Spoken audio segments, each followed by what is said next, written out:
Good day, I'm Stephen McHugh, and this is your JIS News for Monday, May 1, 2023. The Ministry of Industry, Investment and Commerce, through the Trade Board Limited, will be establishing an export academy. Prime Minister Andrew Holness, who made the announcement last Thursday, says work on the facility is expected to commence in July. Which will provide free online information and training for businesses to boost their confidence to seek out export opportunities. He says the Trade Board is also working to digitize its services and initiatives to support exporters and facilitate ease of access to its provisions. Other proposals in the pipeline include the Step Up initiative and the Market Intelligence and Trade Compliance Information Platform. Mr. Holness says this online resource will facilitate the registration of businesses around the world. He was speaking at the opening ceremony for Expo Jamaica 2023, held from April 27 to 30 at the National Arena and the National Indoor Sports Center. The expo made its return after a 2-year hiatus caused by the COVID-19 pandemic. This year's event featured 230 exhibitors showcasing the best of Jamaica's products and services. It connected local manufacturers, producers, tourism industry players, and service providers with 660 local and international buyers from almost 30 countries. We have a broad-based manufacturing industry here in Jamaica.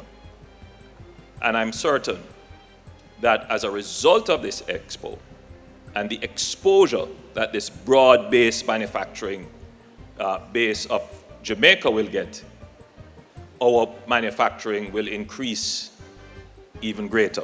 Meanwhile, Minister of Industry, Investment and Commerce, Senator Aubin Hill, is calling for more local entrepreneurs to pursue and expand into the business of manufacturing. The minister was speaking at Sherwin-Williams' 50th anniversary logo unveiling and factory tour recently. He lauded the company that employs approximately 280 Jamaicans for its shift from just a distributor to becoming a manufacturer of paints. The vision that led your founders in 1972 to make the important leap from distribution of products to manufacturing right here represents the type of entrepreneurial spirit that I wish to see more of our Jamaican businesses embrace. We need to make sure we have more of our Jamaican companies doing that. Farmers in St. Anne are being encouraged to prepare to capitalize on the parish's projected tourism expansion. This is owing to the planned addition of 5,000 new hotel rooms in the resort region over the next 5 to 10 years. Minister of Agriculture and Fisheries, Colonel Charles Jr., says farmers in the parish should start increasing production to meet the predicted increase in food demand. As tourism expands, it means that there's going to be more need for our farmers to till the soil, because when tourists come to Jamaica, one of the most important things that they want is our food. Minister Charles Jr. was speaking at the 9th Annual St. Anne Association of Branch Societies of the JIS Industrial and Food Show in Discovery Bay on Friday. He says St. Anne is brimming with prospects due to the more than 37,000 hectares of land devoted to agriculture, which is the third largest on the island. In St. Anne, we are producing banana, cabbage, carrot, lettuce, Irish potato, sweet potato. There's nothing we can't plant. And the ministry is focused on developing other crops. The Jamaica Intellectual Property Office, JIPO, will be rolling out several measures this fiscal year to facilitate greater use and protection of intellectual property in Jamaica. Minister of State for Industry, Investment and Commerce, Dr. Norman Dunn, made the announcement as he addressed a JIPO brunch held at the AC Marriott Hotel recently. It formed part of activities to recognize Intellectual Property Day, which was observed under the theme Women and IP, Accelerating Innovation and Creativity.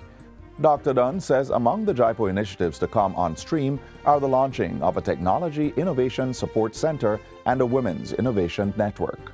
The Technology Innovation Support Center will be established in partnership with the Scientific Research Council, SRC, to guide young entrepreneurs, researchers, and innovators from product research to development. The Women's Innovation Network will provide women and girls with the necessary tools to succeed through mentorship programs, network events, and training workshops. Dr. Dunn says the government recognizes the need for citizens to proactively protect, manage, and commercialize their intellectual property in order to derive maximum benefit for themselves and the economy.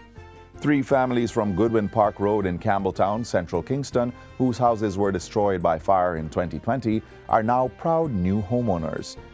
Prime Minister Andrew Holness handed over a 1-bedroom and 2 3-bedroom units valued at $17.2 million to Lloyd White, Lisa Brown, and Leisha Brown on Friday.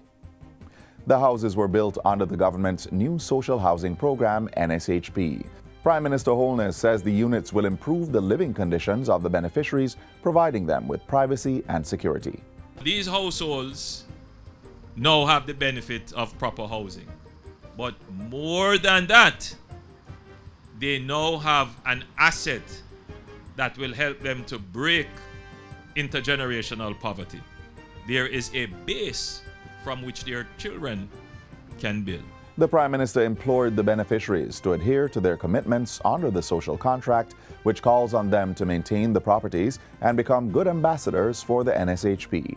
The beneficiaries expressed gratitude for the gift. As what I was hearing from I was a child growing up, that politicians always make promises and do not fulfill it. Well, this one has been fulfilled. And that's it for JIS News Today. I'm Stephen McHugh. Thanks for watching.